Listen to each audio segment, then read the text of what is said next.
Well, greetings and salutations, everybody. Welcome to the best damn movie-related show on the planet Earth, the John Campea Show, coming from right here in our quaint little studio. I am, of course, your host, John Campea, and this is the show where we talk about the things that we love, the things that give us joy, movies and movie news, TV and streaming, and all that good stuff. I'm joined in studio today by Jonathan Voico. Good morning. Writer, director, producer, Robert Meyer Burnett. How's it going, dude?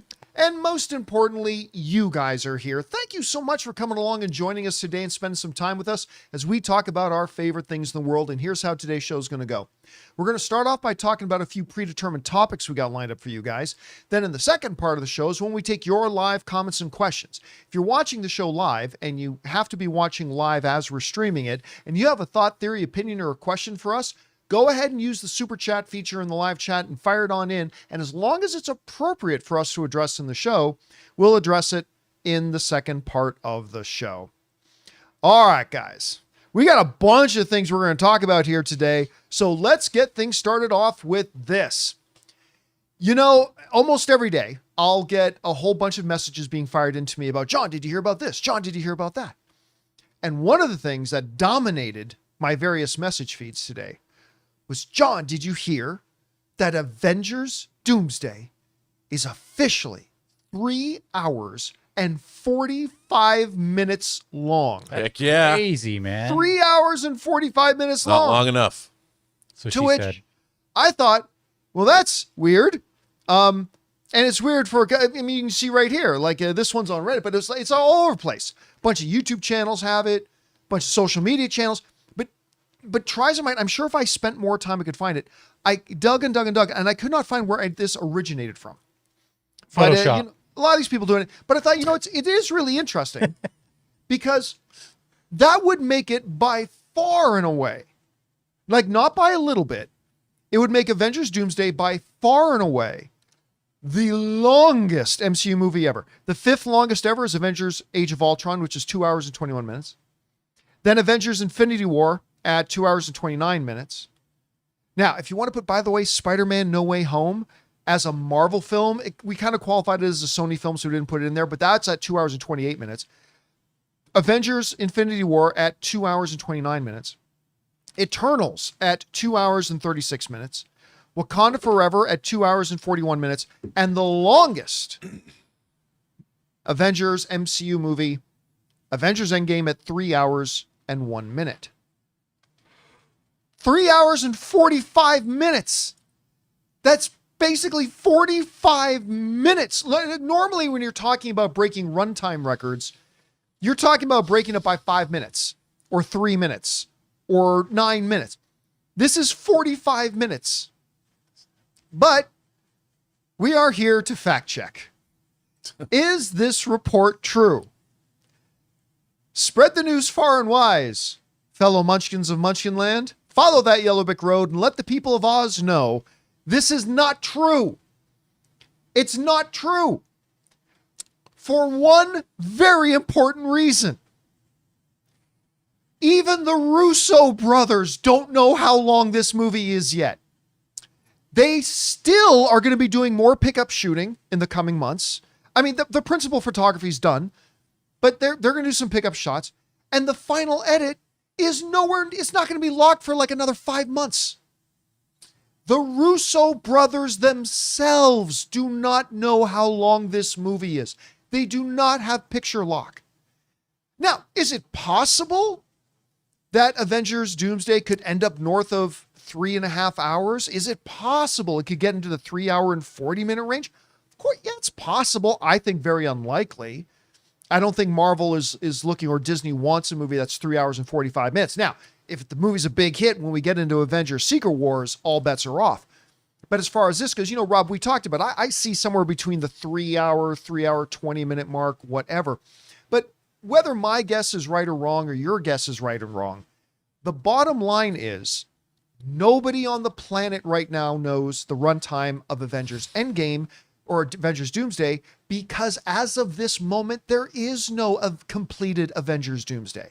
It doesn't exist right now. I don't know. That graphic looked pretty confident. It looks pretty convincing to me. So yeah, everybody running around spreading this. It's been revealed. The movie's not done. The movie's not done. They don't know how long it's going to be. So just a little fact check in here. 3 hours and 45 minutes. Now, Rob, listen, I want to be the first to acknowledge it's not impossible that the movie could run significantly longer than the previous, but it seems to me that if the current longest one they've ever greenlit was a eyelash over 3 hours, I just cannot see them going 3:45. Like, I think once you point out 3.5 might be a ceiling or something like that. Anyway, what did you think when you first saw these 3 hour and 45 minute numbers running around? Well, the first thing is, like, people, you've got to understand how movies are made. Okay? Yeah. I mean, the reason this movie is taking as long as it did, the reason they delayed it, I would assume, is because of the enormous amount of visual effects that are required in this film. And the normal rule of thumb for Hollywood is that a page of screenplay represents a page of screen time. 1 minute of screen time. 1 minute of screen time. Yeah, roughly. Oh, pardon me. Roughly. Yeah, 1 minute. Yeah, Well, rough. But roughly here's the one thing. page of a screenplay roughly equals 1 minute of screen Here's the thing. If you have a page of dialogue, like if it's dialogue heavy, that's rapid fire. That happens. Happens much quicker. But if it's an action scene, a page-long action scene can last 4 or 5 minutes. Let's say, for instance, John, the first sentence of Careful. a screenplay. Careful. I'm not saying. I'm just Okay, saying. I'm just yeah, I was saying. gonna say, okay. Let's just say the first sentence or the first 2 sentences describe something happening. That And could be 3 minutes long. that could be 3 minutes long, especially if what's happening is not fast. If you're watching something unfold, like, say, a sunrise. A character is sitting on a hill, a bluff. No. I'm Okay, making this sorry. up from a different. Yeah, like Lion King. You're looking at the sunrise over the African veldt. Let's say something like that happened. Or Wakanda. No, I'm just kidding. I'm kidding. I'm not. This is not. But a sunrise. If you're watching a sunrise and a character is contemplating his fate, and that's where you meet the character, and you have a big swooping shot, a camera shot, that's eating up screen time. So if you think about it, if you think about your favorite action scene in any movie, and I tell people to do this a lot. If you want to start to really understand movies in ways you've never understood them before, watch them with the sound off. Take your favorite movie, even pick your favorite action scene. Watch it with the sound off and count the shots. Just for fun, just for your own edification, like, how many shots are in this scene? And then start to look at, okay, was this the same piece of coverage? Are they cutting back to the same close-up? Are they cutting back to a 2-shot, 50-50? What are they doing? And by doing that, you start to really understand, the language of cinema. You learn, okay, this is a long shot. This is a close shot. This is an extra close-up shot. This is a shot of someone's eyes. Here's a cutaway of somebody walking in if it's a restaurant scene. Like the scene from Heat between De Niro and... We are going to get to the Doomsday runtime here. I right? was just going to say, though, that kind of thing will teach you about runtime Yes, in terms 100%. of movies. And you can really learn the difference between how things can be. So understanding, my final point is, if you have unfinished effect shots in action scenes, you don't know how long those scenes are. And I would assume, based on what we've seen in Avengers Endgame, there's probably a lot of action sequences in this movie. Call me crazy. So those action scenes, you can have a battle scene that's 30 minutes, 20 minutes. Famously, I did an editorial piece on the Two Towers, right, and they had a battle that lasted 35 minutes. And they were like, this is too long. This is a tasty battle. But Peter Jackson called it battle fatigue. It was just too long. And they started cutting it down and concentrating more on the 3 main characters, Legolas, Gimli, and Aragorn. And then it became a better battle scene. So you don't even know. You could have, I would imagine that Avengers Endgame or Avengers Doomsday probably has an assembly cut because they put everything together. I'll bet you that assembly cut was over 6 hours long. I bet it was 6 hours. And somebody's like, man, this movie is 6 hours long. But they have to cut it down. You work the movie. You cut it. And one thing the Russo brothers have done with their 4 Marvel movies is they're beautifully edited. Those films are beautifully edited. They have the right amount of action and pathos. They really nail those sequences. And so I would think that they're going to use all the time they have until they have to deliver a finished cut to get to all the worldwide distribution. And I would imagine they're going to be cutting this film way up until they have to get into scoring or whatever because they've got the time. And so Yeah, we're still roughly just under a year away. Yeah, they can still do reshoots. Hell, man, they can add Squirrel Girl to this movie if they want. I'm not saying they're gonna. Let me be clear. I'm just saying they could if they're like, we have a great idea. But I mean, so it's ridiculous to start talking about, by the way, do you know what movie is 2 minutes longer than 3 hours and 45 minutes? You know what movie is 3 hours and 47 minutes long? Lawrence of Arabia. Yeah. Just saying. Anyway, guys, bottom line is here, the movie does not have a runtime of 3 hours, 45 minutes because the movie in its completed form does not exist right now. And so you can just ignore that one going around. So fact check of the day. No, Avengers Doomsday is not 3 hours and 45 minutes long. Anyway, whatever you guys think about that, jump down into the comment section below and let us know your thoughts. All right, guys. With that down, let's move on to this, shall we? A trailer dropped today for a new upcoming movie that I had completely forgotten about, which I shouldn't have. This has got two of my favorite guys in it, Jason Momoa and Dave Bautista. Also, another one of my favorite guys, Jacob Bartolone, from the Spider-Man movies. Yeah. Love him. And Morena Baccarin from Deadpool and Firefly and Serenity in there as well. Gotham. It's called The Wrecking Crew. And as reported here in Variety, The Wrecking Crew just dropped off its first trailer, and it looks awesome. I don't care. I agree. What anybody says. This looks awesome. Let me just read the synopsis here for you. And they look like half brothers. They do. I totally buy them as half brothers. Totally believed do. it. And it says, here's the official synopsis. The film's official synopsis, this is coming to us from Variety. In this action comedy, two estranged half-brothers, Jonny, of course, because every character's name in an action film is named Jonny. Of course it is. Jason Momoa and James, Dave Bautista, are forced to reunite after their father's mysterious death as they set out to uncover the truth. Buried secrets are surfaced and loyalties are tested, unveiling a conspiracy that can tear their family apart. Together, they are ready to wreck anything that gets in their way. All right, I need to first dump some water on this. Oh. It's straight to streaming.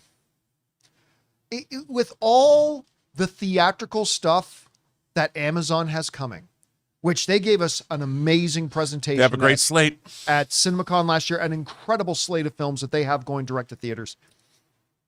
Why this one is not going to theaters breaks my heart, and it does temper my enthusiasm a bit, because part of my logical part of my brain is like, if this movie was as great as it looks like, they'd be putting this in theaters. But whatever, I don't care. I'm choosing to be happy because I thought it was fun. There's this great line where Stephen Root goes to Bautista and goes, "You don't want to poke that bear." And Dave Bautista gives the best line, "I am the bear." I'm like, okay, that's great. I am the one who knocks. It was such a great line. But also there's this, I don't know why at first I didn't think it was funny. And then the last line hit. Jason Momoa and Dave Bautista are arguing back and forth. "You blew up my car." "No, they blew up. No, you blew up my car," and blah, blah. And then moment of silence, hard cut edit to the distance. The car blows up and Jason Momoa looks at him and goes, "They blew up your car." I don't know why. The timing of it, I laughed my ass off. And again, you put Morena Baccarin in this, Jacob Bartolone, Stephen Root. You got ninjas on motorcycles, Rob. Bro. Ninjas on motorcycles. The moment I saw that, I knew this one's for Rob. This looks, I don't care. It's probably going to end up being crap, but I don't care. I think this looks great, and I'm excited to watch it. Rob, you had a chance to see the trailer for The Wrecking Crew. What did you think about it? I am with you on this. You know, I always talk about watching movies at scale. I don't expect this to be Hamnet. I don't expect it to be sentimental value or train dreams. But this trailer gave me exactly what I wanted from this team up. At least, I mean, I'm looking at this going, there's no downside to this movie at all. It's exactly, when I tell people I love the movie Stone Cold, starring Lance Henriksen and Brian Bosworth, and people are like, "Rob, how can you even say that?" I'm like, because for what they were trying to do, director Craig Baxley succeeded. Everyone looks like they were on the same page in this movie. And I'm looking at Jason Momoa and Dave Bautista, and I'm thinking those guys were having the best time. They look like they were having a blast. And by the way, they've worked together before. They worked together on that Apple TV Plus show of Jason Momoa's C. Yeah. So they've got. I would background imagine and they history probably together. got this set up together. It's probably their idea. And I'm like, I want to join in on the fun.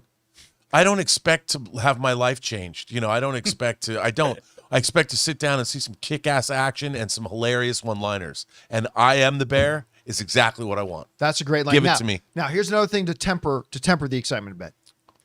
It wasn't long ago that we saw a trailer for a movie. It might have also been an Amazon movie called Playdate Yeah. with Reacher. Yeah, with Alan Richardson. Alan Richardson and James, King of Queens. Yeah. Why am I- Kevin James. Kevin James. And I saw that trailer I was stoked, dude. and I'm like, okay, this trailer looks like it could be stupid fun. And it was just stupid. The movie ended up being terrible. So I don't know if that can happen here. Again, I'm not excited that it's a straight to streaming thing, but I'm going to put all that away and just say, just take the trailer for what it is. And I loved the trailer. I thought the trailer looked like a lot of fun. Again, you're right. It ain't going to be sentimental value. It ain't going to be Hamnet. It ain't going to be Sinners. It's going to be its own thing. And But its own thing could be great. yes, It could if be it's just stone cold, even if dude. Just the two of them turning to the camera and winking. I'm going to be like, yeah, okay, I'm in. This looks wonderful. Anyway, guys, question is for you.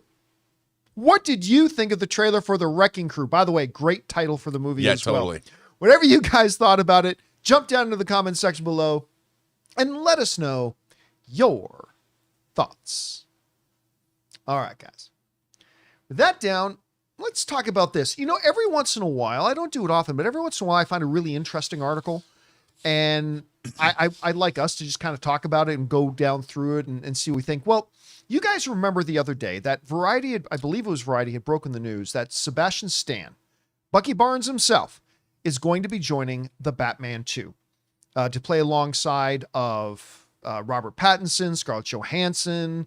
You know, we don't know who he's going to be yet. Well, I came across an interesting article from Screen Rant, which was simply just talking about 5 characters that he could be playing. And I got to say, I love the list. I really do. And I thought we would go through the list here today of these 5 characters, these 5 probable characters that Sebastian Stan could play. By the way, it could be somebody else completely. But we're going to go through these 5. And we're going to start with this one. Talon. Now, of course, a lot of people believe that the story arc they could be following, one is Hush, but the other is Court of Owls, is incorporating Court of Owls. And so there's a couple of Court of Owls characters in these. He's one of their big head assassin guys. He's killed a lot of people. And apparently he's like Dick Grayson's great grandfather. So there's a lot of machinations. By the way, I love the who, get it? Owls, who. Anyway, it's a great looking character. So that's one. We could be Sebastian Stan and Robert Pattinson fighting in this one. So one of the options here is Talon. By the way, interesting thing about this list, I think it would have been a better list if it wasn't all villains. That's the one weakness of this list we're going through. It's that it's all villains, and he might not necessarily be playing a villain, but it's still a good one. All right. So there's Talon. Next one they brings up is Lincoln March. This one is interesting because in the first Matt Reeves Batman movie, they played a bit that, you know, Thomas Wayne was not perfect, right? Sticking in the theme of the Court of Owls, Lincoln March is another guy in the Court of Owls. He's another big wig CEO in Gotham like Bruce Wayne, except he also believes his real name is Thomas Wayne Jr. He believes he's Bruce's brother. And that's interesting when you look at the first Matt Reeves, the Batman movie. That kind of a story angle would fit well with a Thomas Wayne who was a good man, but had his demons and had his darker corners. That one could be interesting as well. So I like their pick of Lincoln March. All right.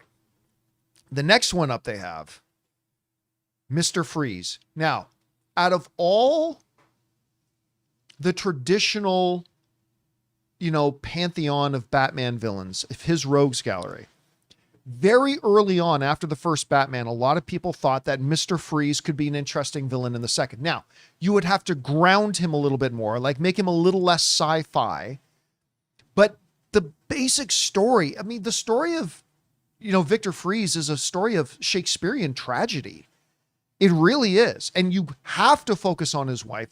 But if you do that, that is one of the more fantastical Batman Rogues Gallery members that would fit in very, very well into Matt Reeves's Batman. So I like the pick of Mr. Freeze. Next one up is one that's going to be very high on a lot of people's lists. Hush. As a matter of fact, Matt Reeves at one point in a public interview even stated that he would love to visit the story of Hush. This was a couple of years ago. Could be he's doing it here.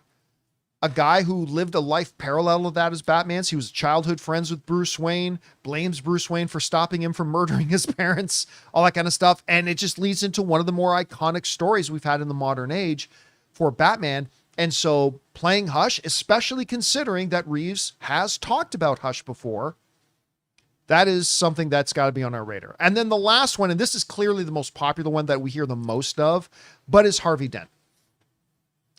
The story of Harvey Dent, first of all, the character of Harvey Dent, the physical representation of the dueling sides of an individual. And when you look at the backstory of Harvey Dent and what he turns into, I mean, it could be amazing. And this is a character that, again, would fit very well. Because let's be honest, Rob, there's a number of big characters in Batman's Rogues Gallery that simply right off the bat do not fit into Matt Reeves's universe. So when you come across a popular one from his Rogues Gallery that does, you got to take that one seriously. So I think Harvey Dent is a really interesting looking one. So once again, the ones that they name in the article, I like all their picks. Talon, Lincoln March, Victor Freeze, Mr. Freeze. You also got Hush, and you've got Harvey Dent. I like all of these picks. If I had to guess one, man, here's the thing. I really think they're going to do a Court of Owls story, but I think the Hush one offers the most interesting. So you know what? My pick on this list is going to be Hush. Again, I wish the list was a little bit more well-rounded and threw in a couple of non-villainous characters, but Hush is a really intriguing one. You'd want a heavyweight actor who can carry somebody like that. Sebastian Stan's the guy who can do it.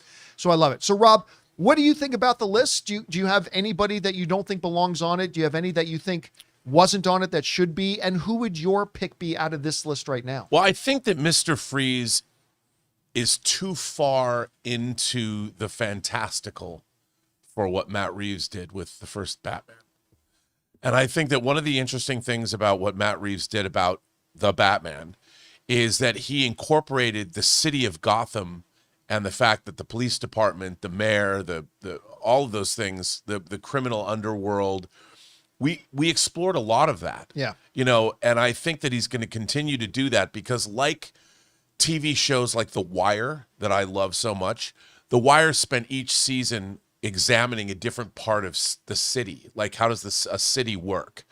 And I really like that element of what Matt Reeves was doing. And the fact that when Batman first shows up, everyone knows who he is. He walks in a crime scene. Right. And at Commissioner, well, he's not Commissioner yet, but at Jim Gordon's behest, and says he's taking a look at the crime scene for us. So if they continue that, the Court of Owls storyline is based in the city of Gotham itself, in its history, in its industry, in the movers and shakers. It has a lot to say about our current age if done correctly, which is why I think the Court of Owls is a great storyline. Will they incorporate someone like Talon into that? Maybe. I could see that happening. Harvey Dent, same reason. Yeah. You know, he represents the Justice Department. He represents a good man turned bad. And maybe Harvey Dent does not become Two-Face in this movie. Maybe they're setting him up like Harvey Dent He's becomes just straight up Harvey. Straight up Harvey, and he's an ally. He's an ally the way Jim Gordon is an ally with the Batman. Sounds like a rap album, Straight Up Harvey. Well, straight up Harvey. But you know, I think that's what they're looking for. So I think Sebastian Stan could do that. He proved he could play Donald Trump very well. His Donald Trump was very credible. It wasn't a caricature. You know, I really enjoyed that performance. I think Sebastian Stan is a very fine actor. I mean, when he played, we talked about the other day, Tommy Lee and Pam. Yeah. I mean, he's a chameleon. He can do a lot of different things. So for him playing Harvey Dent, and if he's an ally of Batman's, and maybe the great tragedy is that what happened, we know what he becomes, and that maybe that's what happens at the end of the movie, to leave it on some kind of a tragic note. So I would say to me, but then you get to Hush. Classic story. Yeah. Never been brought into live action. And if they did it right, Sebastian Stan is not too old where you see him as a foil for Batman. The two of them going at each other. I believe that maybe he was they could make him a little bit older. Is he older than, I think he's older than Robert Pattinson. And you could believe that they were childhood friends. You could believe that they had maybe he as a kid was a mentor to Bruce Wayne. So it's even more tragic and messed up. But so I think that those three, Court of Owls, Hush, and Harvey Dent would be the three that I choose. What do I think is, I still think they're going to go Court of Owls. That doesn't mean Talon's even in it. Because you could do a Court of Owls story and have Harvey Dent or have Hush. Well, the thing with Court of Owls, too, is that Court of Owls could then be a behind-the-scenes villainous presence for like 2 or 3 movies. Yes. Right? So that offers some opportunities there. Anyway, guys, question is for you. What do you think about this list of potential characters that Sebastian Stan would be great to play? Are there any that stand out to you? Are there any that maybe weren't on the list at all? Whatever you guys think, jump down to the comment section below and let us know your thoughts. All right. With that down, let's move on to this, shall we? You know, there's a couple of film franchises that started off and I didn't like them, and then a later chapter came and I did. You know, that's happened with a couple of films for me. Fast and the Furious is one of them. I hated the first couple of chapters, loved it otherwise. I didn't like the first Rush Hour, and then I loved Rush Hour 2. There's a few that are like that. Star Trek. Didn't like the first one, but then I really loved the second one. One of those things, even though it doesn't quite match in with these other ones I'm talking about, is the Jackass movies. I wasn't a Jackass fan. And then I think it was Jackass 3 came out, and I watched 3D. it. Yeah. And I laughed my ass off the entire time, and I had a ball with it. 4 wasn't as good, but even that was good. I enjoyed that too. Well, listen, Johnny Knoxville, since that time, has said, listen, I'm 54 years old. I am lucky that I can still walk at this point. At some point, you got to stop taking these risks, and I'm done doing Jackass. Well, that was a long time ago. And now he's younger. Because now he's younger now. And reports have come out that Jackass 5 has been announced by Johnny Knoxville. This comes to us from the folks over at Coming Soon. Wrote the following. Jackass co-creator and star Johnny Knoxville recently announced the release date of the newest installment of the franchise, Jackass 5, on social media. The announcement comes roughly 3 years after the 4th movie, Jackass Forever, hit theaters. The franchise started on a small scale via a 3-season MTV reality series in 2000. However, it expanded in scope in subsequent years, spawning multiple films, spin-offs, and video game merchandise. Johnny Knoxville took to his Instagram to announce the new Jackass movie hitting theaters this summer. Now, this is the important part. I'm glad they wrote this because I thought this too. However, he didn't specify if the film, which has a release date of June 26, 2026, was indeed Jackass 5 or just a re-release of a past film. Because if you look at his social media post, it's just that. It's the Jackass logo with June 26. And he wrote, well, wang dang and hot damn doodle, we are starting the year off with a bang. We wanted to let you know that this summer Jackass is back. We will see you in theaters June 26.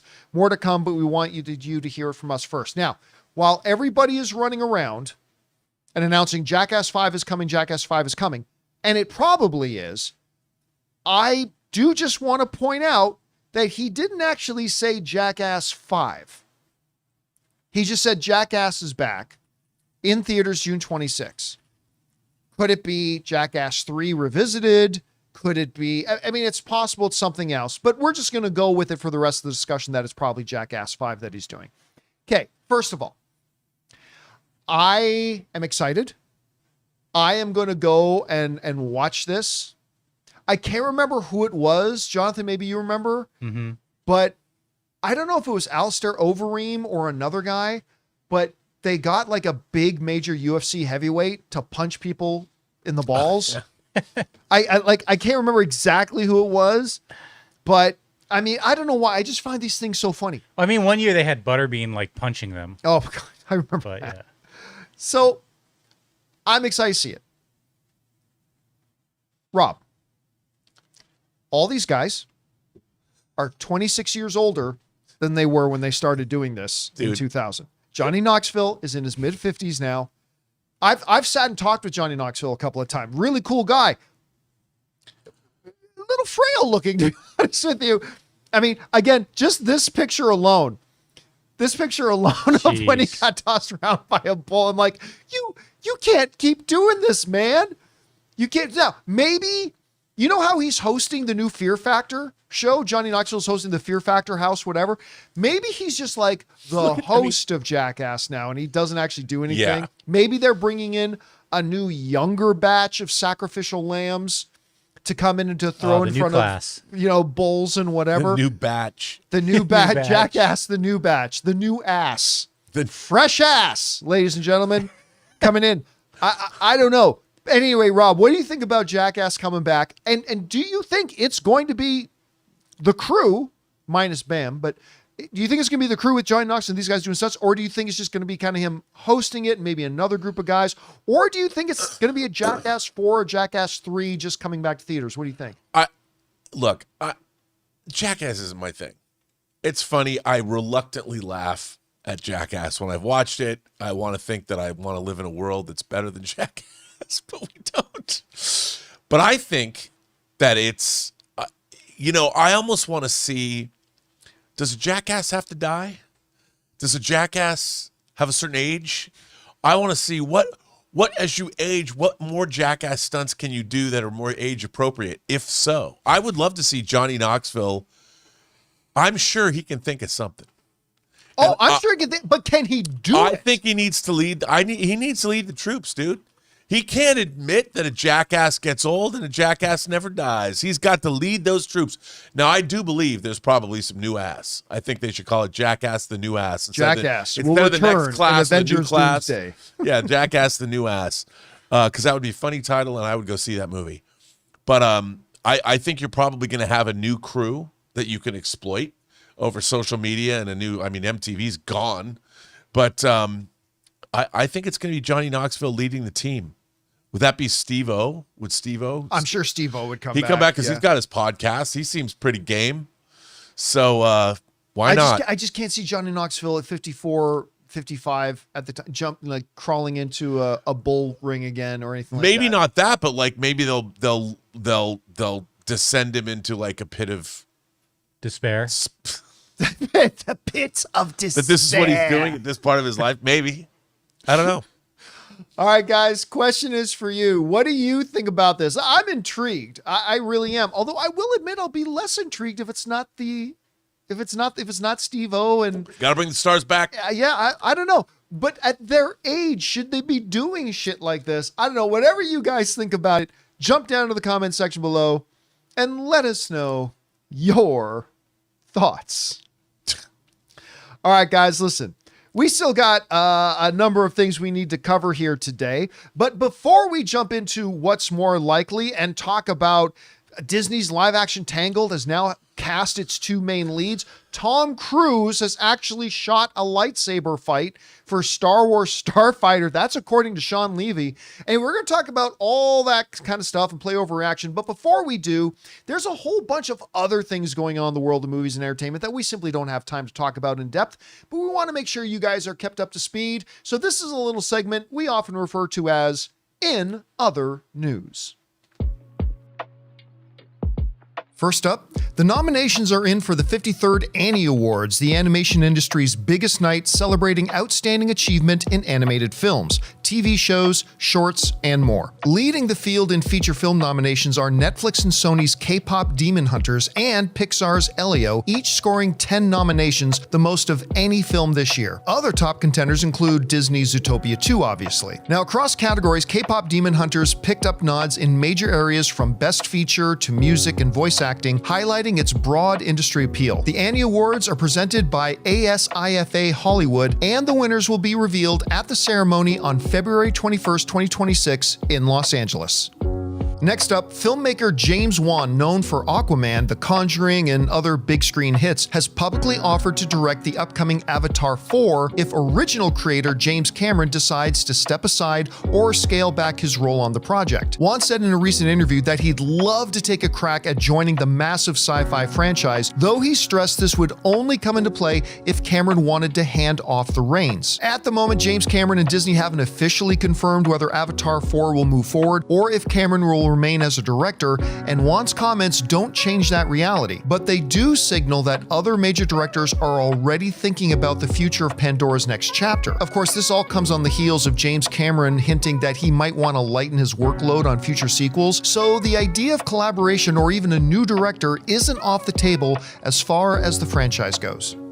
Next up, Amazon's live-action Tomb Raider TV series starring Sophie Turner from Game of Thrones fame as Lara Croft has just added a host of high-profile cast members as it gears up for production. Legendary actress Sigourney Weaver joins the project as Evelyn Wallace, a mysterious and influential figure who might have her own agenda with Laura, and the great Jason Isaacs has been cast as Atlas de Mornay, a significant character from the video game lore and Laura's uncle. The series, led creatively by Phoebe Waller-Bridge and co-showrunner Chad Hodge, begins production soon and is expected to premiere on Prime Video sometime in 2027. Next up, Sunday Night Football just wrapped its 2025 regular season with historic audience numbers, averaging, get this, 23.5 million viewers across NBC broadcast and Peacock streaming, the highest average in the show's 20-year history and up nearly 9% from just last season. This year also saw a record 8 games draw more than 25 million viewers, including a couple of games that topped 27 million viewers as the package continues its run as primetime television's #1 show for an unprecedented 15th consecutive season, showing the growing importance of digital viewing and the growing importance of sports to the streaming industry. Next up, actress Sadie Sink, who plays Max Mayfield on Stranger Things, weighed in on the controversial ending of the show's 5th and final season, saying that she personally believes that Eleven, played by Millie Bobby Brown, died in the series finale. In a recent appearance on The Tonight Show with Jimmy Fallon, Sink called her interpretation a quote-unquote hot take, explaining that while the story presents an alternate version where Eleven survives with the help from her sister Callie, she thinks the emotional impact is stronger if Eleven truly sacrificed herself. Now, despite differing theories, including hopes that Eleven might still be alive, Sink argues that Mike's story might serve more as a metaphor about growing up and letting things go than a literal survival tale, and personally, I agree with her. And finally, my wife Anne is going to love this one because she's kind of obsessed with this show. Netflix has officially renewed the hit romantic comedy Emily in Paris for a 6th season, just weeks after the 10-episode 5th season debuted on December 18th, 2025. The announcement follows strong global viewership and social media buzz, with season 5 quickly climbing into Netflix's top 10 charts and drawing millions of viewers around the world. Creator Darren Star and Lily Collins will return as the series continues following Emily Cooper's fashion-fueled adventures, complicated love life, and Paris meets Rome career journey. And that'll do it for In Other News. And that wraps up In Other News. You know, we were just kind of talking about the one thing about Emily in Paris that I didn't mention in Other News is that this is a really rare thing because Netflix is, notorious for canceling even really popular shows early. It's like 2% of their shows will go beyond like 3 seasons. Like very rarely do you get like Stranger Things. What other shows on Netflix has gone past 3 seasons? Ozark? Didn't Ozark go Ozark past? went. Yeah. Did it go 4? Yeah. So Ozark went 4. Yeah, it's very, for the thousands that they do, Yeah. it's pretty rare. So that's They kind of must look at their analytics and say like, well, this is new subscribers and the first thing they click on, right? All right, guys, with that all down, let's take some time here and play ourselves a little game of overreaction. A little bit earlier today, we jumped on the YouTube channel. We asked you guys to submit some hot takes that you have. Jonathan was going to gather up a few, and then we're going to tell you if your hot takes are overreactions or not. So, Jonathan, what do we got up first? First up, Robert. Is this an overreaction when we hear from Super Hippo? Doomsday opening weekend will outgross Barbenheimer opening weekend. 100%. Yeah, I don't think that's... I think it absolutely will. So you're going to say it's not an overreaction. It's not an overreaction at all. Here's the thing. Barbie made a little over 160 million opening. Oppenheimer made over 80 million opening. I see Oppenheimer. For about 240 million. I think it'll, you know what? I think it's going to be close enough that I'll say it's not an overreaction as well. Because I mean, while I don't think Avengers Doomsday is going to make 240 million opening weekend, I think it'll make enough that whatever Dune makes would be enough to take. So yeah, you know what? I think my first thought was that might be a bit of a stretch, but no, I'm going to say that's not an overreaction. Well, John, we do have to take into account that Doomsday is apparently 3 hours and 45 minutes long, which means you can only get so many plays in a day. Only so many screenings. By the way, that's a joke, everyone. That's a joke. We can tell you how it ends. What's next? Okay. Next up, John, is this an overreaction? We hear from Lieutenant John. Man of Tomorrow will make $1 billion if Supergirl and Lanterns are well received. I'm going to say that's an overreaction. I think, listen, I do think Superman Man of Tomorrow will make more than Superman. I think the trajectory is going to go up. And if Lanterns and Supergirl are as good as we think they're going to be, that'll help that. But that's a really significant jump. Going from where it is to $1 billion, I think is just a little bit too far of reach. Going up, yes. Successful, yes. But to $1 billion in just its next movie, I'm going to say pump the brakes on that. I'm going to say that's an overreaction. Rob? Totally agree with you. I mean, that is a stretch, and we'll have to see. I think that definitely, like you said, Superman, Man of Tomorrow sounds great. I mean, I love the idea of Superman and Luthor teaming up against Brainiac. Sold, but is it going to be?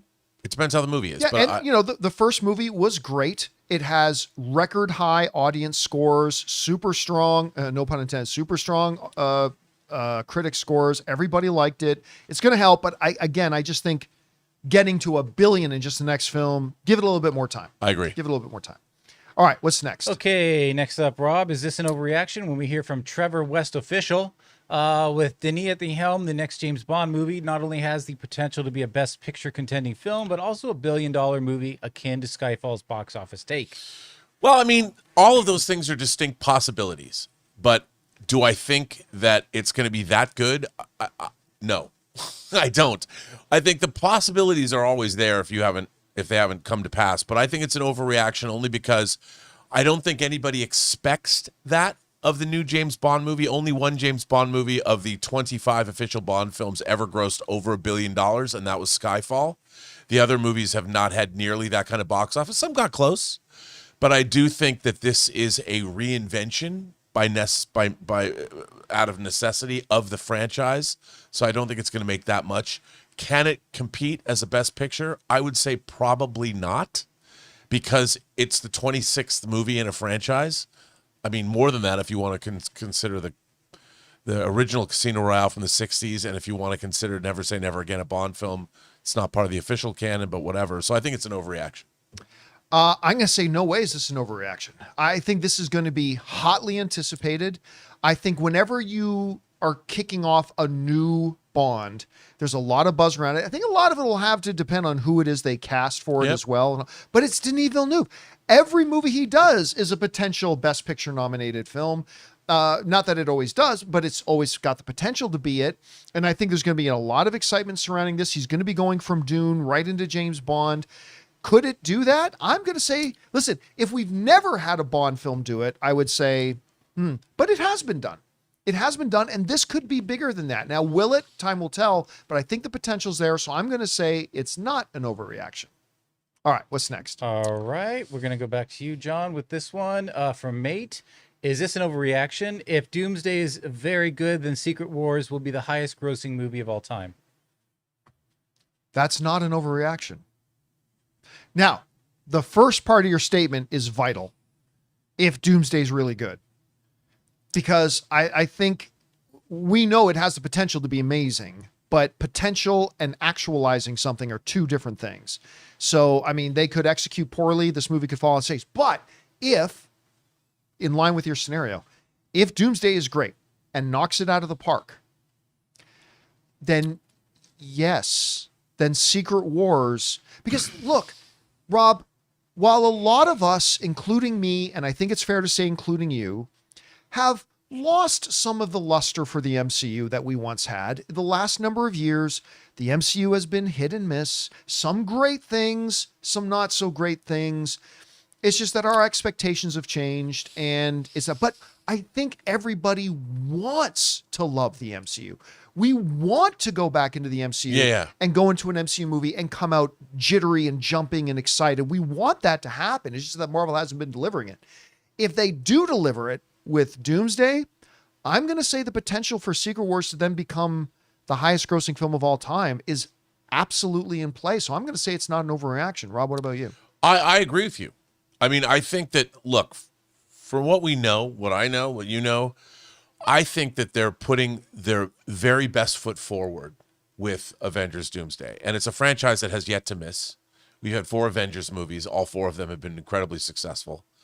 And the last one, the most successful of all. And I think they put together a story and a team and people that are making this movie that they have to succeed. They've never had the kind of stakes that they've had now. So I'm expecting Avengers Doomsday to be one of the highest grossing movies of all time. And then they're going to follow it up with a story that they know, I mean, it doesn't have to exactly follow, but it's a story that's so interesting and people will anticipate it so much that I absolutely think after what they've done, the flag they're planting with Doomsday could lead to the very most successful movie of all time. So I don't think it's an overreaction. All right. What's next? All right, back over to you, Rob. Is this an overreaction when we hear from Fitz on the Fritz? With Toy Story 5 coming out 1 week before Supergirl will underperform. You know, I don't think that one movie has anything necessarily to do with the other. Toy Story is a 4-quadrant film it's a beloved franchise. It's been around now for 30 years. And I don't think it really will affect Superman's box office. I mean, it's Supergirl's box office. I don't think if Supergirl's a great movie, it's going to succeed in its own right. And Toy Story, look, has a multi-generational, it's got an audience that it's been delivering to that audience for 30 years. It's never missed.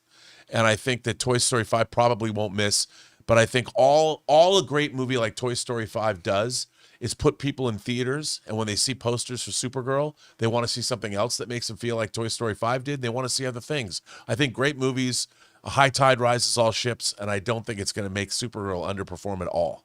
I 100% agree with you. This is an overreaction. Listen, we know that the thing that spurs moviegoing is enjoyable moviegoing experiences. Yep. If a lot of people go out and they take their families and they go see Toy Story 5, and if Toy Story delivers, and every single Toy Story movie has delivered to one degree or another, but they've all delivered, then you are more likely to want to go back to the theater again. Now, some of those families will want to take their kids just to go see Toy Story again, but I think a lot of people are going to be excited to see, because I guarantee you Supergirl trailers are going to be in front of Toy Story. Guarantee it. Oh, yeah. That's also not, I mean, it's going to be PG-13, but it's not going to be an R-rated thing. And so, again, I really don't see it hurting it at all. Now, will it necessarily buoy it up like Barbenheimer did? Not necessarily, but I don't think, like I said, look, Supergirl is going to succeed or fail on its own merits. If it struggles a bit, it's going to have nothing to do with Toy Story, because I really believe the patterns that have been proven over and over and over again is people go to the movies, they had a good time, well, maybe we should do this again next weekend. So I don't think it's going to hurt it. Totally agree. All right, what's next? Last one here, John. Is this an overreaction? When we hear from Slash, STG says it's fine for them to recast Viggo Mortensen for Lord of the Rings: The Hunt for Gollum. Absolutely not an overreaction. I remember I had some people when they first announced that, when they were going to be like recasting Aragorn for Hunt for Gollum, had a bunch of people like really mad, right? John, did you hear this outrageousness? They're getting somebody else instead of Viggo Mortensen. Guys, Viggo Mortensen's approaching 70. He's 27 years older than he was when they made Fellowship. Yeah. He's like the age of the Jackass. I mean, actually, guys. he's probably late 60s. Can you look up Viggo's age for me? Don't get me wrong. Viggo looks great. Absolutely. But guys, come on. This whole thing of just digitally de-age him. I'm getting so sick of hearing that. It is better for the movie to just put in an actor there. You're not constantly worrying about having to CGI their entire face the entire time. He's 67. He's 60. He's going to be 70 by the time this movie comes out. Cast him as Batman. You know what? He's good for it. He's hey, Batman from The Dark Knight Returns. That's true. Sign me up. That'd be awesome. But I mean, absolutely, it's perfectly fine. Not only is it fine, it is 100% the right thing to do. I love Vigo, but yeah, you're getting a character who's supposed to be even younger than when we met him, and this guy's now getting close to 30 years older than he was when he first. Yes, it's perfectly fine that they recast him. They had to, so I'm going to say that's not an overreaction. Rob, And also, I don't think it's overreaction at all. Remember, in Return of the King, Vigo tells Eowyn that he's 86 years or old, something like that. Yeah, Yeah, I mean, it's like, come on, he can be younger. You just recast, and I mean, it'll be fine. It'll be fine.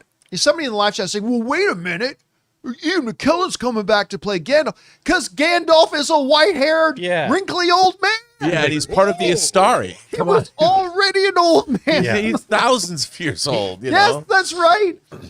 It's like, yeah, totally different thing. Totally different thing. And all right, guys, that'll do it for this little round of overreaction. Big thank you to all you guys who sent in those scenarios and those hot takes for us. Keep an eye open for when we put out our next call for these, and maybe you'll see your hot take on the next installment. All right. With that down, let's move on to this. The sun will rise, the sun will set, you'll pay taxes, and Disney will always make new live-action versions of their animated films. The next one up is, of course, Tangled. We heard this one a while ago, that they were going to be doing a live-action remake of Tangled. And now we know who's going to be in it.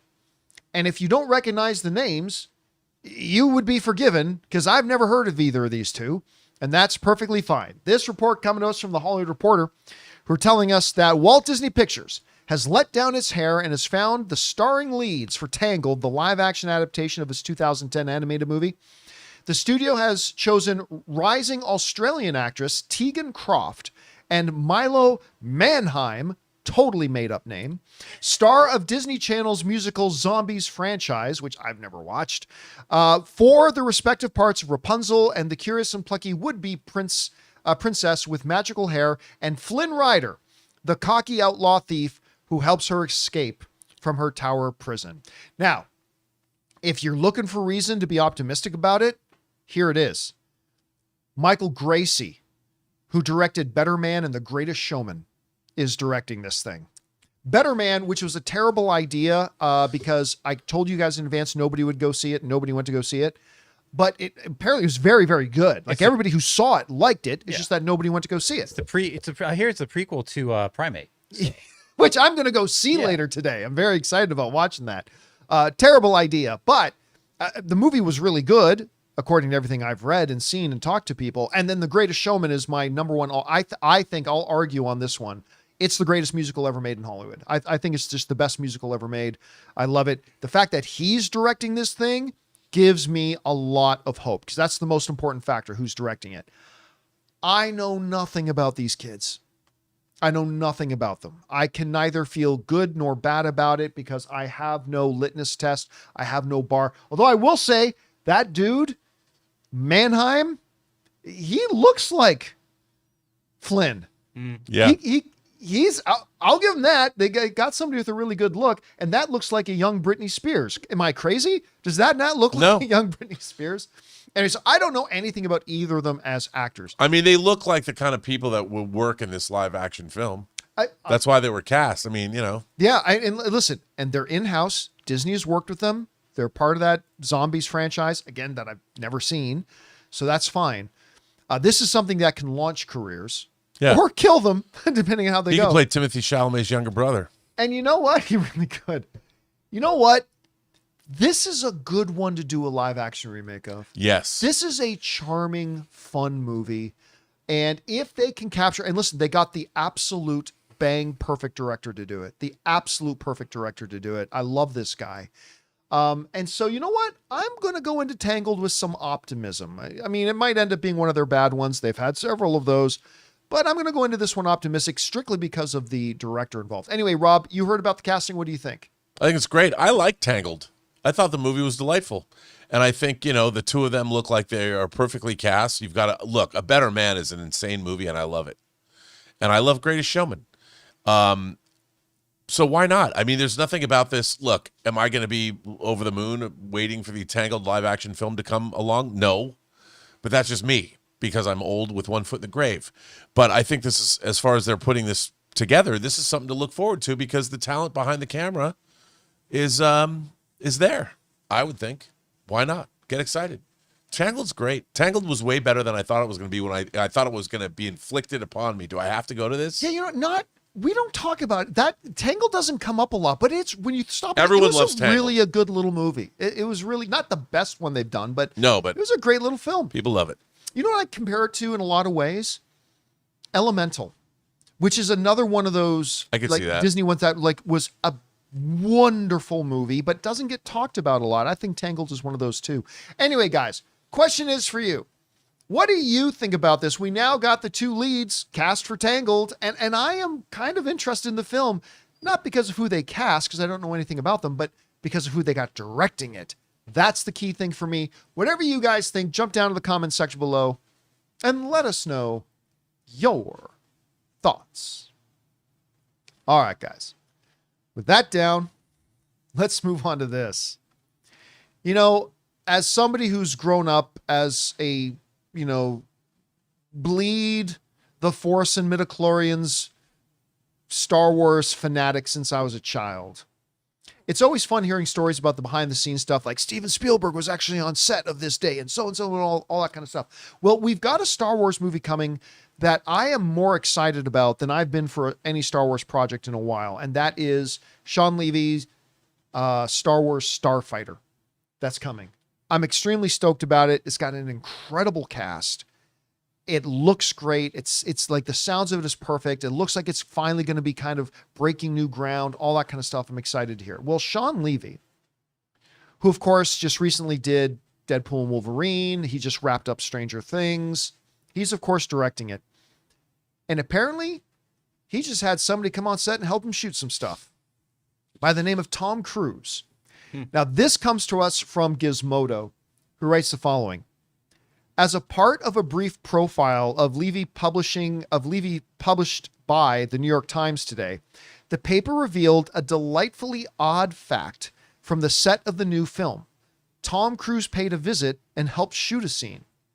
Last week, Steven Spielberg was here, and now Tom Cruise is wielding a camera, ruining his very nice shoes, Levy said, saying that Cruise was initially there just to watch, but after Levy jokingly offered the chance for Cruise to get stuck in, he did.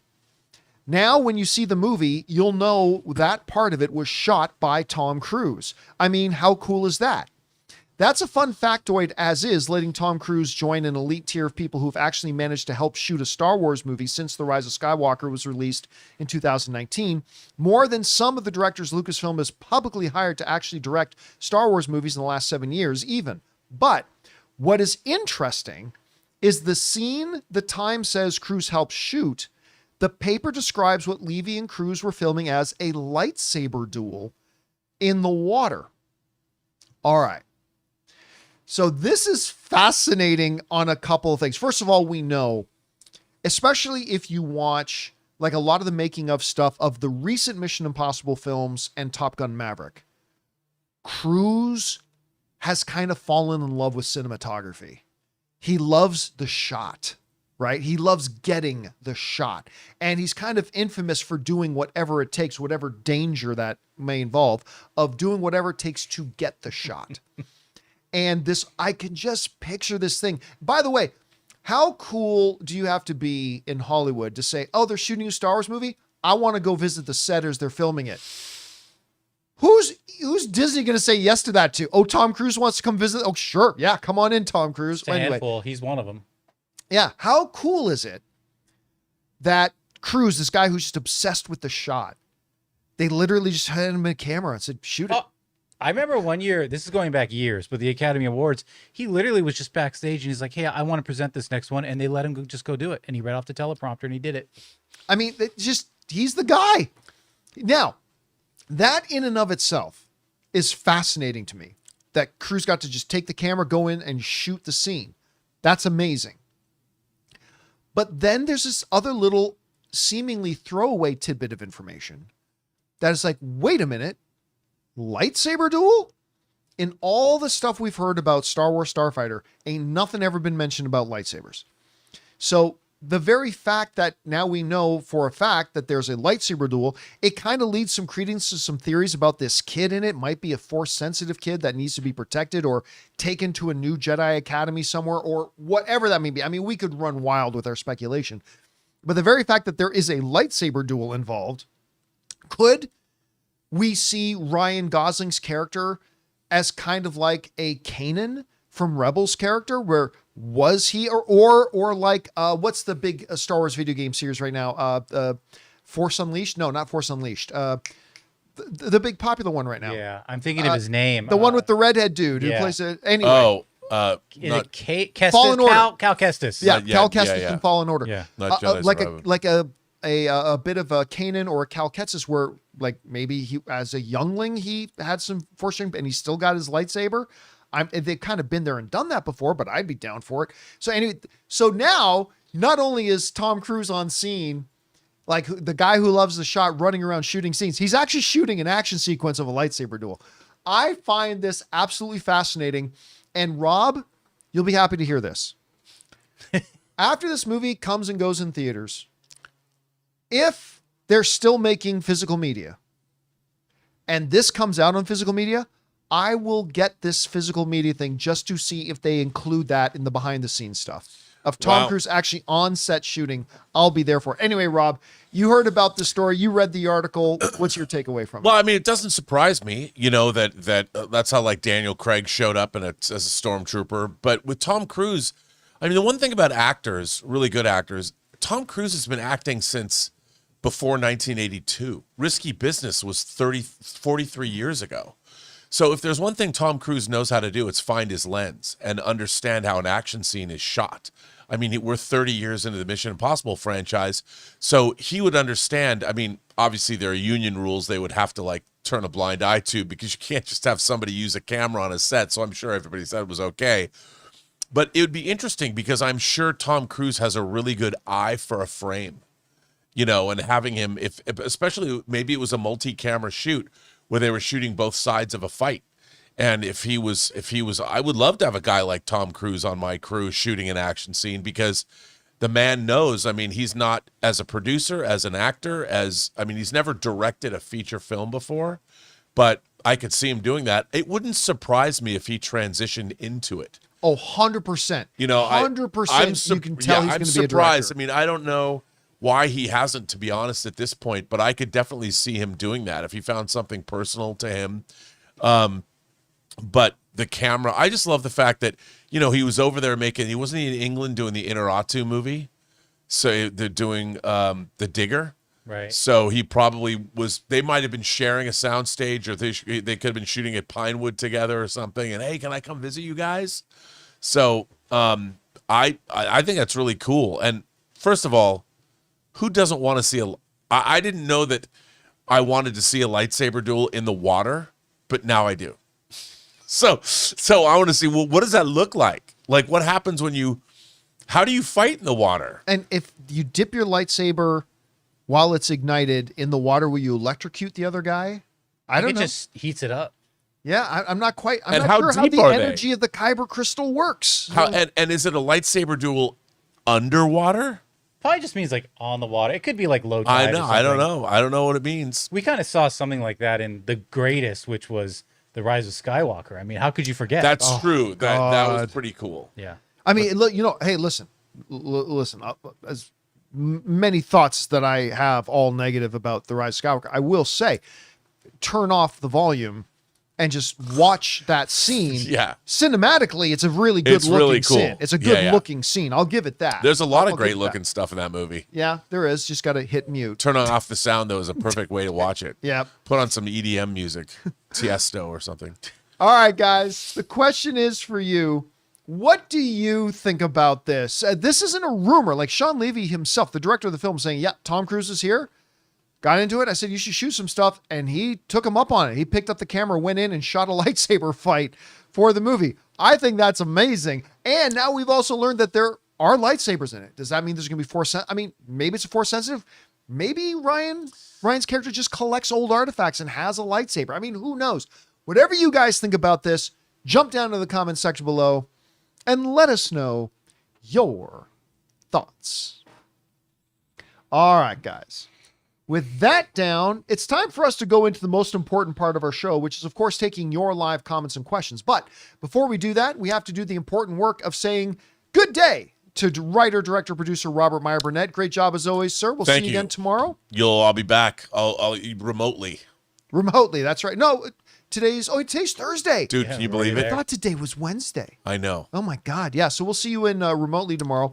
And the other thing that we need to do here before we jump into your live comments and questions is thank the sponsor of today's episode of the John Campea Show, our friends at PrizePicks. Guys, we want to take a second to thank a sponsor of today's video, PrizePicks. Whether you're starting a new routine or making player picks for the very first time, trying something new can be tough. But on PrizePicks, it just feels great when your sports takes are right. With big playoff matchups happening every weekend and elite hoops action almost every night, the action never really stops, and PrizePicks lets you take control. Ann and I both tried out PrizePicks a while ago, and we were honestly surprised by how simple it was to get started. I put my first lineup together in just minutes, and it genuinely made watching the games with my friends more fun because we were following our player projections all night, cheering for more or less. And there's a couple of features I really love. PrizePicks now has early payouts, so if your player gets off to a hot start, you can have the option to cash out before the game even finishes. And the new social feeds feature lets you share your prize picks with friends or even copy winning lineups with one click. Plus, if you like flexibility, you can choose Flex Play, or if you want the biggest potential prizes, go with Power Play. So download the PrizePicks app today and use the code Campea to get $50 in lineups after you play your first $5 lineup. That's code Campea to get $50 in lineups after you play your first $5 lineup. PrizePicks. It's good to be right. And thank you to our friends at PrizePicks for sponsoring today's episode of the John Campea Show. All right, guys. With that down, let's get over to your questions here, shall we? Jonathan, what we got up first? First up, we got Gavin, who says, John, could this year go down as one of the greatest years in the decade with the amount of great movies, games, and TV shows coming out? When you say this year, are you talking about 2025 or 2026? I'm going to guess you're talking about 2026. Yeah. I mean, listen, that's the good thing about the beginning of every year. It's all potential, right? Could it? Yeah. But we could also legitimately say that at the beginning of every year. You just never know. Like, look, there's a lot of great looking movies coming this year, but it happens.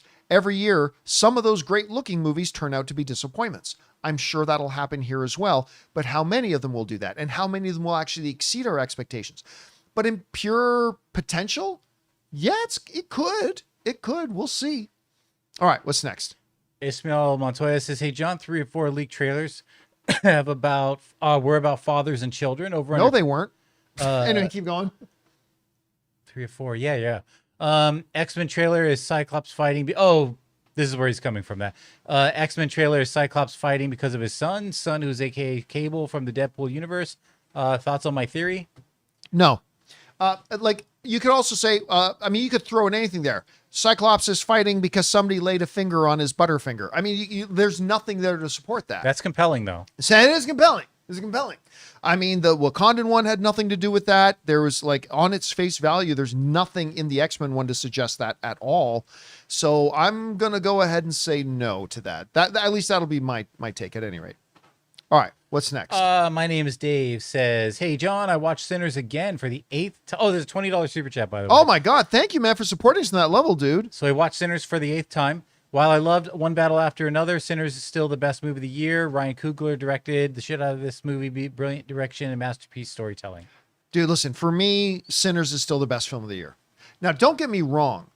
One Battle After Another is amazing. Sentimental value is amazing.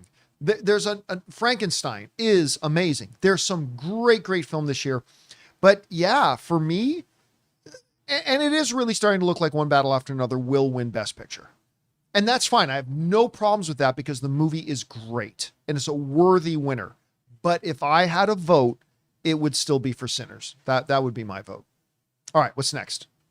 Taki, who says, A low-level leaker said recently that Doomsday plot is basically time runs out with elements of Thanos wins.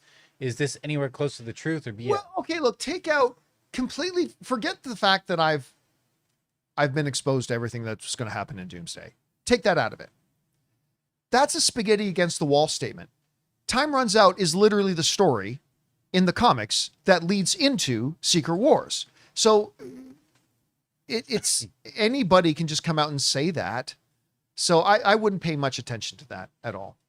All right, what's next? Frank says, hey, John, Monique in the movie Precious is still, to this very day, one of the greatest acting performances I've ever seen. I think she won every possible award, or every award possible in 2010 for it. I can't remember like the entire award season that year, but listen, man, every once in a while, somebody pops up who's like never done it before and they just kill it. And like that performance in Precious was crazy. It was so good and it was emotional and it drew you in and like it made you feel it was great. Now, again, I can't remember the rest of the award season that year, but she got a lot of accolades and deservedly so. All right, what's next? We got Red Boy who says, good day, John. 2026 is going to show people that Taylor Swift, Beyonce, and all the current pop stars are nothing to Michael Jackson. Well, you're wrong. You're wrong. How are they nothing? They've broken a lot of records that Michael Jackson never did. Again, I know what you're saying. You're saying, hey, this movie is going to be great. And the movie is going to be great. And you got Antoine Fuqua directing it. It's going to be incredible. But to say something like that, if we were playing Overreaction, I would say that is a massive overreaction. Yeah, because in comparison, in terms of pop stars, I'm nothing compared to like Michael Jackson. But like they are massive pop stars. Yeah, I mean, like, even just talking about Taylor Swift, like, she sold a lot more concert tickets than Michael ever did. Again, I'm not saying she's better than Michael. I'm not saying that at all. I'm just saying that what you just said is a big overreaction. That's all. All right, what's next? Yatu says, never thought we'd see a Jedi Ethan Hunt. Yeah. Yeah, I and mean, at first I thought, when I first read the article, I was like, oh, he's in it? And I was like, oh, no. no. The title of the article was literal. He literally shot it. Yeah. Like, it's not that he had somebody else shoot him in it. He shot the scene. But yeah, that would be, but again, like Rob kind of alluded to it earlier. We had James Bond, Daniel Craig was in one of the Star Wars movies. He just showed up one day and said they put him in a stormtrooper outfit and he's literally in there. So, I mean, who knows? One of the things Levy may not be revealing is that maybe Tom Cruise put on some mask or whatever and might actually be in it too. I don't know. We'll see. All right, what's next? We got Thought News says, have you seen the trailer for Send Help? Yes, we've talked about it. Oh, we've talked about it ad nauseum. We've talked about that movie many times. Good Canadian girl, Rachel McAdams. I am really excited for that movie. I loved the trailer. I was instantly intrigued by it. And of course, you got Sam Raimi directing it. You know, we're not in the office anymore. Looks great. I can't wait to watch it. All right, what's next? A. Marcellus, can't wait to see Tom Cruise, Jedi Tom Cruise in this new upcoming Star Wars franchise. Sounds promising. Well, you will only see him. He'll be behind the camera. Yeah, he'll be. Now, again, Sean Levy didn't rule out that maybe he jumped in front of the camera for something. Maybe. I mean, it's, possible, I suppose.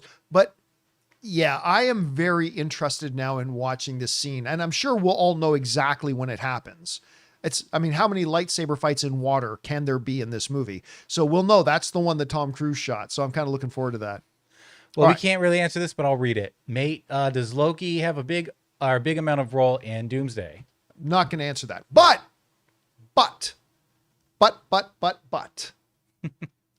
You guys know how I've been telling you that I've been trying to think of a thing that I can tell you about Doomsday that is both clearly not a guess and yet at the same time clearly really doesn't give you much insight. It doesn't really give anything away about the movie.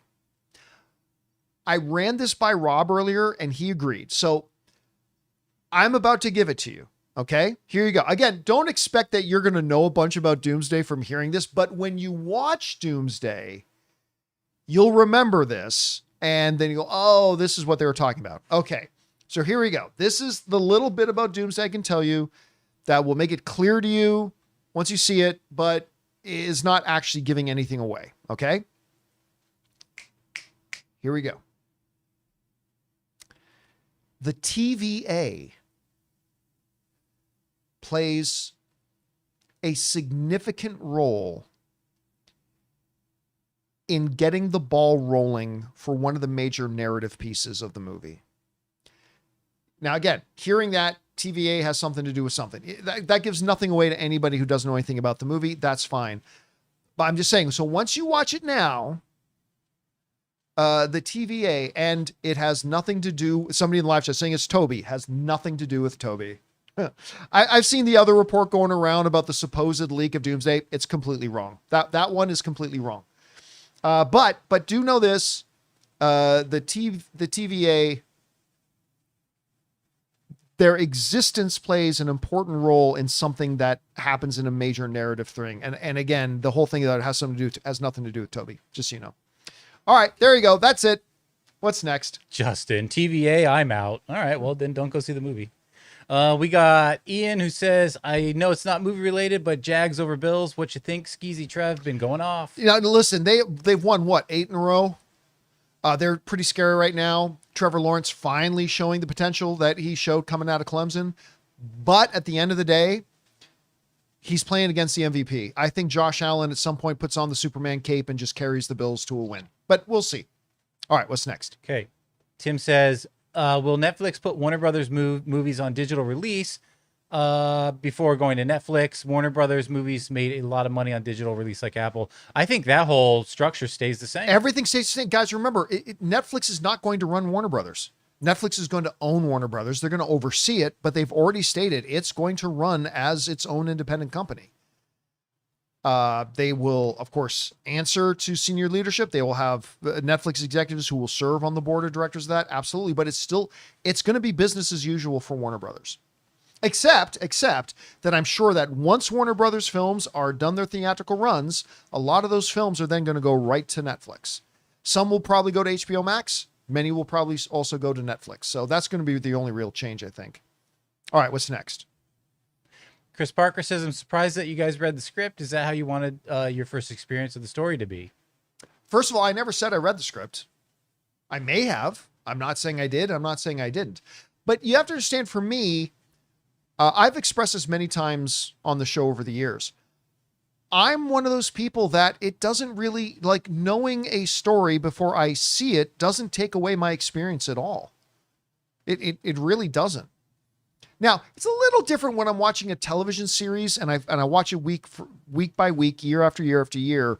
If something big and pivotal happens in one episode next week, I'd rather not know about it till I see it next week, but whatever. But when it comes to movies, like, guess what? I knew the Titanic sinks before I saw Titanic.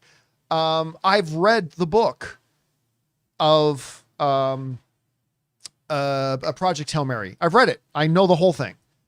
But it's only made me more excited to see Project Hail Mary. I have always been interested in Doomsday, and I've always thought there was a lot of potential for it. But it wasn't until I knew the whole thing that I became ludicrously excited for it. So it's actually done nothing but amp up my excitement by like 10 times. Anyway, what's next? We've answered this before. Daniel says, what comics should I read to prepare for Doomsday? Doesn't matter. Honestly, Ultimately. I really don't think it, I would say just going cold. I really would, because here's the thing.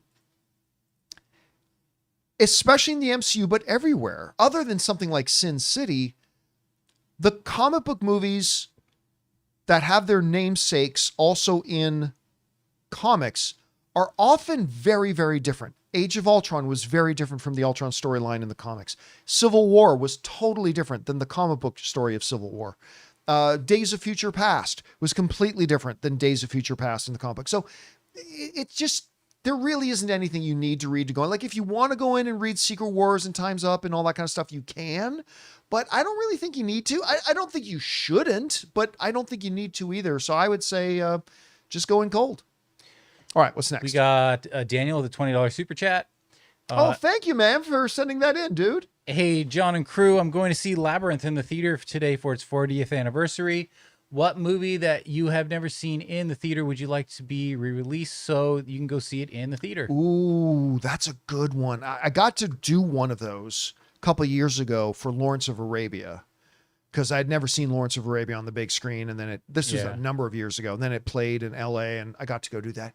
I did Jaws in IMAX. That was awesome. Never got to Yeah, see no, Jaws. I have seen Jaws in In theaters, theaters. but because they do that one every once in a while. Wow, you know what? Ben-Hur. Oh my God, I would love to see Ben-Hur on the big screen. I don't think I ever have, and that would be one I'd like to see on the big screen. That's one I would go do.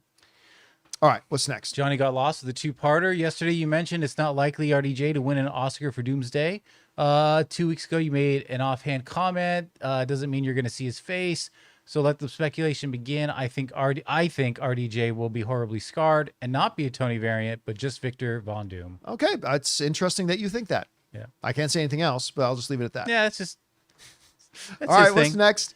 Stargirl. Sam Mendes is a name I don't hear much in the top three with likes of Nolan. I think he is a chameleon. He is an acclaimed theater and movie director who has won Olivier's, Tony's, an Oscar, which is rare. Yeah, then he had the one, like, didn't he do a James Bond film? Yeah, which one did he do? Let me see. I'm trying to remember which one I'm almost positive. What he did Skyfall, right? I thought it was Skyfall. Yeah, he did Skyfall. Yes. Then he did Because it was either that or Spectre, but it was Skyfall. right. And then he did, of course, 1917, which did that win Best Picture? I can't remember if I it can't actually remember if won. because that was back in 2019. I can't remember if it won Best Picture or not. But I know it was nominated. I know he got nominated. Yeah, you know what? His is a name that does not get brought up or mentioned a lot, but he is clearly one of the elite level directors. You're right. His name doesn't come up a lot and really should. Yeah. All right, what's next? Let's see. We got Cream and Cheese. John, I hear you talk about AMC membership, but have you heard of Regal? Yes, and pay $22 a month for unlimited movies and 10% off concessions, but you do get up charges. Right. That's the first of all, I've talked about Regal Unlimited many times, and it's great. It's absolutely great. If the theater closest to you is a Regal, I highly recommend you get it. Now, the reason I still put AMC A-List above it is because with the Regal Unlimited, as Jonathan just alluded to, let's say you book a movie with Regal Unlimited and it's 3D. Well, you actually have to pay an extra upcharge for that. And then let's say you go into what's their premium format? Like what's their version of Prime? Yeah, that I can't recall. It's not 4DX. Cine Anyway, or something like that. whatever it is, right? I can't remember. If you want to go in and watch RPX or RPX. If you want to go in and watch a movie on one of their RPX screens, great, you can, but you got to pay an upcharge. With AMC A-List, it doesn't matter if it's IMAX, doesn't matter if it's 3D, doesn't matter if it's Prime, doesn't matter if it's their extra large, the XD now I think it's called, AMC XD or whatever, doesn't matter. It's all covered. So that's the only reason. XL. That's the only reason I put the AMC A-List one slightly above the Regal one. But again, the Regal one is fantastic. If that's the theater closest to you, get a Regal Unlimited pass. Otherwise, if it's all other things being equal, get the AMC A-List because you do get better value for that. And 1917 won cinematography, but it was Parasite that won that year. That one, but Sam Mendes won Best Director, didn't he? Or did Bong Joon-ho win? Bong Joon-ho won. He for might Best have. Director. Yeah, he might have. Anyway, all right. What's next? Baldur's Gate. John, it says minimum donation is 10,000 on SE. Not sure what that means. Oh, okay. So we now take questions for the show on Super Chat. Yeah. We used to take questions from the show from our tip link, but to make sure people didn't send in tips there because we aren't taking questions from there. And I didn't want people to send in money if they weren't going to get their questions answered. So I set the minimum tip amount to $10,000. However, if you feel so inclined. Now, if you what? No. As a matter of fact, once, because I couldn't figure out how to just make it so people could, like, I didn't want to deactivate it just in case we want to use it in the future, but I didn't want people to send in money to it. So I said $10,000. Now, after I did that, I also found out, oh, you can just set this one setting where nobody can send anything in anyway. So yes, it's set to $10,000, but that was specifically there to deter anybody from sending it in. And you can't accidentally send us $10,000 because that function is turned off. Right. All right, what's next? Okay. Pasha says, with roughly 4 weeks left until Super Bowl, I think we'll get a new character teaser announcement every week and then full teaser trailer. That's not the I don't think we will. Again, I'm not convinced we won't. I don't think we will, though. But you never know. They might be counting all this down to Super Bowl for some big thing. By the way, I had a couple people saying, John, they leaked the full trailer. And I was watching it for 5 seconds. I'm like, yeah, that's fake. Yeah. So in case you come across that one's fake. But who knows? We might get some more character stuff. All right, what's next? Healing Through Cinema says, I actually liked Thor Love and Thunder. It actually helped me get through a breakup. Unpopular opinion, laugh out loud. Hey, listen, I get it. I myself think there were some really good moments. There were. Yeah. You're just lying if you don't at least acknowledge there were some really good moments. Thor Love and Thunder had its moments. My issue, and I didn't hate the movie, just for the record, I didn't hate it.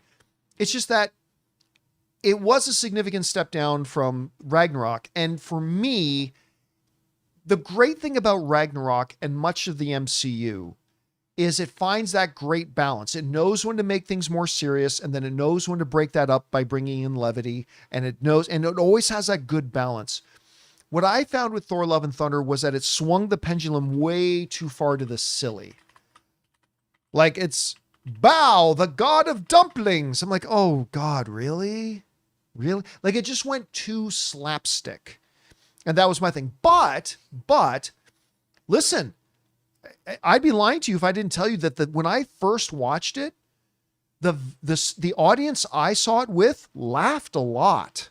Mine too. Yeah, I mean, there was a lot of laughs from a lot of people in the theater I saw it in initially. So yeah, if it worked for you, that's great. That's the beautiful thing about movies, man. It's subjective. Just because some of the humor didn't work for me doesn't mean it's not going to work for you. And if you enjoyed it and it worked for you on that level, that's all that matters. All right. What's next? We got Baldur's Gate. John blinked twice for Doombots. Chris Parker says, am I the only one excited for Greenland 2? I think the first one was very underrated. The first one's surprisingly good. I mean, listen, it's a tired and done genre by this point. It really is. But it was fun to watch. I liked it. Now, and I'll say this. If it wasn't for the fact that Primate comes out today, which has over a 90% on Rotten Tomatoes right now, which shocks me because I thought the movie looked stupid. I think Primate looks really dumb. Mm-hmm. But then I started hearing from all these people I know that absolutely loved it, and it's got like over a 90% on Rotten Tomatoes. Well, I'm going to go see it today. But if I wasn't going to see Primate today, I'd be going to see Greenland 2. So I'm interested in it, just not as interested as I am in Primate. All right, what's next? Cameron, if you had to put a percentage on it, how likely do you think it is that one of the guilds goes on strike this year? 0. Boy, I hope not. No, 0. Because they know, listen, the guilds at this point know that the industry they rely on is going to be irrevocably damaged at this precarious time. Yeah. So they'll just be stabbing themselves in the foot. Yeah. Now, that doesn't mean that they shouldn't play some hardball. That doesn't mean there aren't some issues that need to get dealt with, because the producers know this too. The producers know the producers can't afford any kind of work stoppage. There won't be any work stoppage this year. I have absolutely zero doubt about that. All right, what's next? Stargirl's back says, why are we playing Furtz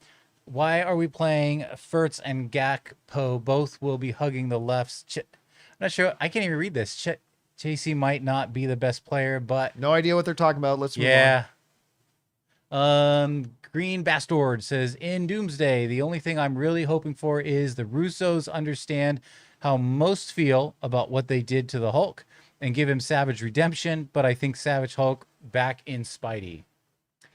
Yeah, but listen, I'm as guilty. I'm probably the most guilty person of constantly bringing up that I hate what they did with the Hulk. But that was one element in 300 elements. Like, listen, I think most people agree what the Russos have done in the MCU is nothing short of spectacular. They have done ridiculously great stuff. And yeah, I don't like how they handled the Hulk. I don't. But that's like 1%. They have done a masterful job in just about everything else. And they may not fix it in Doomsday, but I am really curious to see what Destin Daniel Cretton is going to do with him at all in Spider-Man Brand New Day. We'll see. All right, what's next? Space Window says 1 season of amazing show or 4 great seasons, but with an ass final. Oh, easily 4 great seasons with a terrible final Yeah. one. Yeah, 100%. Because then I got 4 great seasons as opposed to 1 great season. Yeah. 100%. Listen, a bad final season or even a bad finale. Listen, the worst television finale in history was Seinfeld. But ask me to name off the top 5 greatest comedies ever on television. Seinfeld's going to be in that. Didn't take anything away from that. So yeah, 100 times out of 100, I'll take 4 great seasons and then a terrible ending because, well, then I have 4 great seasons. We got that with Freaks and Geeks, and people are still like, no, we needed more Freaks and Geeks.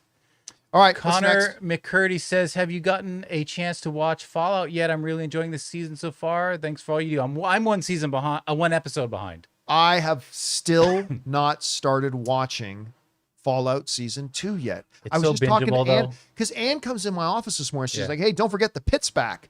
I'm like, well, shit, I still haven't started watching Season 2 of Fallout yet. So yeah, I have not started on so far, but I'm going to get back on it here really quick because I can't wait to watch it. I'm also trying to get through freaking Dispatch. I'm also trying to get through Dispatch right now. Yeah. So anyway, there's that. All right, what's next? Rich Tree says, age-appropriate Jackass stunts apply for Social Security and get approved on the first try. I was thinking like, at his age, okay, this is Jackass and this is dairy before I go to bed. And like say Johnny Knoxville eating like a whole bunch of cream or ice cream or something before going to bed. And then the Just tummy watching troubles. their blood sugar spike. Yep. And the tummy troubles and the digestive issues he has halfway through the night. It's like, that would be an age appropriate thing. Again, I don't know. I can't imagine he's going to be doing the stunts anymore though. Like he literally talked about the fact I can't do this anymore. He might be doing the controlled stunts where they're like crazy, but it's not like a bull or a snake biting him, you know? Yeah. All right, what's next? Stargirl says, oh, my chat got sent here by accident. That's why. Okay. She was in the middle of a soccer chat. Send it to something else. Yeah. I was like, what the hell are they talking about? Thank you for clarifying that. I appreciate that. All right, what's next? Silent Ghost Playdate was great, dumb fun. I wanted it to be that. And listen, I'm glad you found it that. I'm super glad that you did. I wanted it to be that. For me, it did not do. It was just dumb. It wasn't dumb fun. It was just dumb. But that's for me. If it worked for you, great. It just didn't for me, unfortunately. Because good is dumb. Because good is dumb. Kevin Rubio, what if Sebastian is Victor and Scarl ETA Nora Freeze? Huh? Oh, Scars. Wait. What if Sebastian is Victor and Scarlett Johansson is and Scarlett is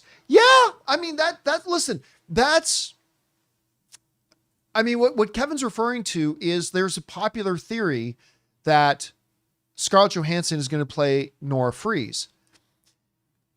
The thing is, if you do a movie with Mr. Freeze and you take that great tragic story of Nora Freeze, the thing is, then Nora is going to be frozen 80% of the movie. Do you really go out and get Scarlett Johansson and pay her that much to be frozen? To play a character who's going to maybe have 7 minutes of screen time and then is just going to be frozen for the rest of the movie? Do you go out and get Scarlett Johansson for that? I don't think so. So I don't think that's what they're going to do. I don't think that's what they're going to do. But again, Matt Reeves can surprise us, so we'll see what he's got planned for us. All right, what's next? Michael French. Oh, this is our final one, I guess. If they don't cast Catherine Hahn as Mother Gothel, it'll be the biggest mistake the live-action Tangled movie makes. It might be a little bit on the nose with Agatha. But listen, I think Catherine Hahn is one of the most underutilized absolute treasures in all of the entertainment business. She's stone cold amazing in everything she does. Even when you go back to the original Anchorman, and I mean everything, She is, or my God, Step Brothers. Catherine Hahn and Step Brothers. Are you kidding me? Then, everything, Parks and Rec and Agatha, and there's that kind of adult sexy time show she did on, I think it was on HBO. I mean, she's great in everything. And oh my God, how good is she in the studio? How good is she in the studio? Yep. I mean, you can put her in anything and like sign me up. She is an absolute treasure. And if Catherine Hahn's management is watching this, show that clip to her because I want her to know just how great she is and how great we all think she is because she's absolutely incredible. And all right, guys, that'll do it for today's installment of the John Campea Show. Thank you so much for being here and making our little show part of your day. Big special thank you to all you guys who sent in the questions. Number one, because you gave us great fun things to talk about. But number two, you supported this channel as you did it. And all of us involved with the show, thank you guys so very much for your support. Big thanks, of course, to Robert Meyer Burnett, to Jonathan Voico. See you guys later. We'll be back again tomorrow. Hopefully you guys will come along and join us. By the way, I'm going to go see Primate tonight. So keep your guys' eyes half open on the channel for when I put up my out of theater reaction to it. I'm looking forward to seeing it. Can't wait to talk to you guys again tomorrow. And until next time, my friends, bye-bye.